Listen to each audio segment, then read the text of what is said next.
Right, greetings all. Hope this finds you well as always, and we're back in the machine shop again this week. Just a quick update this week, because what with Easter and whatnot, there isn't a vast amount that's been going on, but just to show we are still busy and we are still at it.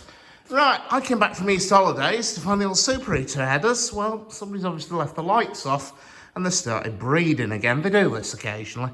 We've still got 806s on the machine, which I still haven't touched. I'll get round to that eventually, honest. And then we've also got Reptons, which has come in here. Now, Reptons, it was taken out over the winter with various issues due to the superheater elements. And then it was found the header itself, first of all, the top surface of it here was actually quite badly pitted and corroded. And second, there's a series of internal bulkheads within the casting. Well, some of those were cracked and quite badly damaged, so they needed replacing. It's been cast iron welded to build the surfaces back up and also to repair the internals, and it's now coming here for a bit of little rectification work. The way this thing works is it's the same idea as the other headers, it's just subtly different. There's your main steam pipe flange that goes onto the J-pipe. So this side of the header here is your wet side, this side here is your dry side, and you've got the two flanges there which feed to the steam pipes. Now, if any clever Alex says, oh, but Repton's a 3-cylinder engine, why is there only two flanges? I don't know. Honestly, don't actually know. If I remember right, I think it's teed off in the smoke box, but I actually genuinely can't remember. So, just one of those little things. We've got a Black 5 which has 3 flanges on its header, but it's only got 2 cylinders. And we've got Repton with 2 flanges, but it's got 3 cylinders. Well, whoever said these things had to be logical. Anyway, what work needs doing on this is you'll be able to see this run of holes down the middle of the casting.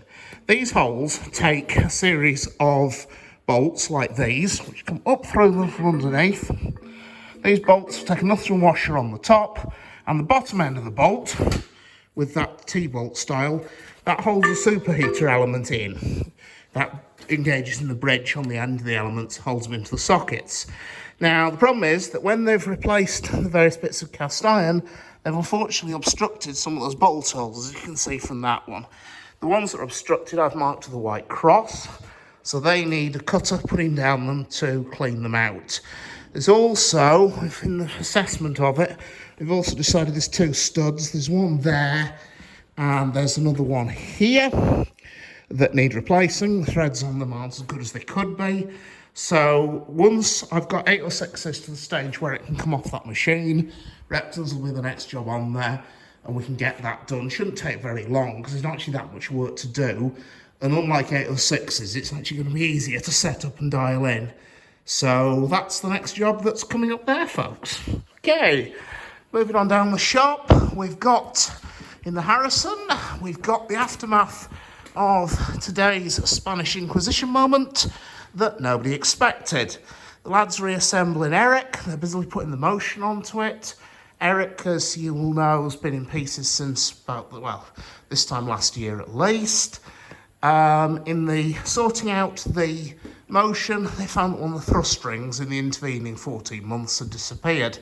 The thrust ring goes onto the end of the bush and controls the end float of that bush on whichever crank that it's sitting on, and they needed a replacement one. So what we simply did here was take this big billet of bronze, it's a PB2 bronze, turn the outside diameter to whatever the thrust ring should be, turn the inside diameter, which is where my finger is, to a shrink fit onto the bush, and then once I'd then working for the end of the billet, then went in with a parting tool, comme so, and parted the bush off.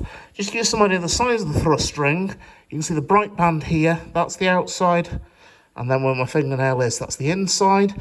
The step in that parting cut is a trick that I use when parting off anything where you cut into quite a great depth. The greatest danger with parting off is that you get a swarf build-up on top of the tool here, and that can then cause the tool to jam in the cut. So what I do is go in, usually about ½ an inch, back out, take the tool across, usually about 100th thou, which is about the width of the tool, and then go back in again to the same depth. So what you do is you're widening the groove, so the swarf build-up on top of the tool here actually has somewhere to go, instead of potentially building up on top of the tool, jamming, and then the tool, you're in danger of it digging in, breaking, and experiencing yet another significant emotional event. So that was today's little drama. Anyway, it's dealt with now. The other job we've got is I'll make the piston out of Eric's vacuum brake valve.